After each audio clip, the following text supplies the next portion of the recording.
Dr. Elizabeth Bohem says there are 3 easy steps you can do to reduce your yeast and fight your exhaustion. Let's get started with the first step, which Dr. Bohem calls the cut out and cut back approach. So explain that for us. Absolutely. So first of all, you want to cut out all these foods here on the right. The candy bars, the cookies, the soda, alcohol, ice cream, anything with sugar in it. You want to cut out for the next 2 weeks. And you know, it can be hard because of those cravings. Yeah. But after you get past about 5-7 days, those cravings will start to go down. Okay. And then you want to cut back on the refined carbohydrates, the breads and the pastas. You want to cut back on those as well. These are the foods that can help yeast to overgrow in your body. So just so I'm clear, we're cutting back on foods that naturally might have some sugar in them. Yep. But foods that have extra added sugar, that all go pretty much. They all go. Okay. For 2 weeks. You threw wine away? Wine's hard. Yeah, just for 2 weeks. Okay. And during that 2-week period, what should you be eating? Oh, great. You want to really focus on a couple of things here. The fermented foods are wonderful. Sauerkraut, kimchi, they help build up that good bacteria in your digestive system. And then the other thing you really want to focus on is fiber. Fiber really feeds the good bacteria. So you want to have a diet that's really rich in fiber. Your vegetables are really high in fiber. The asparagus, the kale, broccoli, eggplant, tomatoes.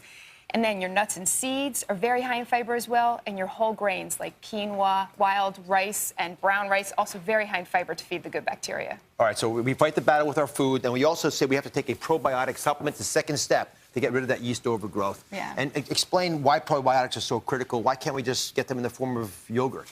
You know, yogurt is great for prevention. But if you actually have yeast overgrowth, you probably need more active bacteria every day. And so a probiotic can be really helpful. You want to look for a probiotic that has about 25 billion active live cultures in it. It'll have things like lactobacillus in it, bifidobacter. These are the good bacteria. They're going to help rebalance your digestive system. Let me show you this label if I can, and before I explain exactly why this is so critical to do. But on the label, you'll see it says total bifidolactocultures 50 billion. You want it to be at least 25 billion. This is fantastic. This is more than that. And that's how you're going to repopulate your gut and help manage those yeast levels. But let me show you this in this animation why this is so critical, why I'm so passionate about this. When you take one of these pills, a probiotic pill, it goes into your intestinal system, it dissolves there, and then it goes down to the intestinal wall where the battle's fought. Now, look how red and inflamed that is. You've got bad bacteria, and you've got yeast. When you populate it with these good bacteria, the blue rods, they sort of push back on the yeast. They sort of calm everything down. The bad bacteria aren't quite as irritable, and the intestinal system itself is less inflamed, and there's less gas, less bloating, and less cravings because of this as well, because you can put in the good guy bacteria back to work restoring balance.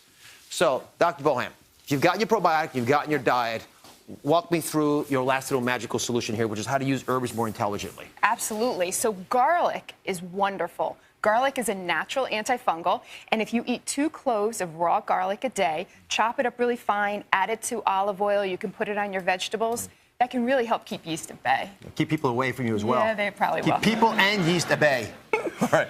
Thyme is also a really nice herb. You can use thyme as a tincture. That is something you can take by mouth. And you want to take 1 to 3 milliliters about 3 times a day as a natural antifungal. Take it orally. Take it orally. The thyme tincture you take orally. The thyme oil is something you can apply topically. So if you have athlete's foot or fungus on your toenails or an itchy area in your skin that's fungus, you can apply the thyme oil onto your skin as well. So, and if you do all this the right way, how long until that exhaustion so many of our viewers complain about goes away? Well, you know, the exhaustion is one of the first things to go away. And so often within the first couple weeks, my patients will say their energy starts to really improve. If you've got a lot of yeast in your body, though, it may take longer. It may take a couple months to really get that at bay. And of course, we need to really talk about continuing this good, healthy lifestyle to prevent yeast from coming back.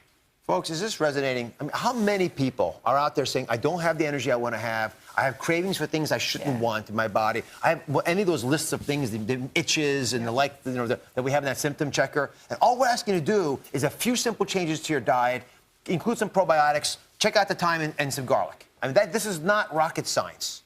And if you do that little sputum test today and you see a difference, this ought to be on your to-do list over the next 2 weeks. Thank you very much, Dr. Bohem. You're welcome.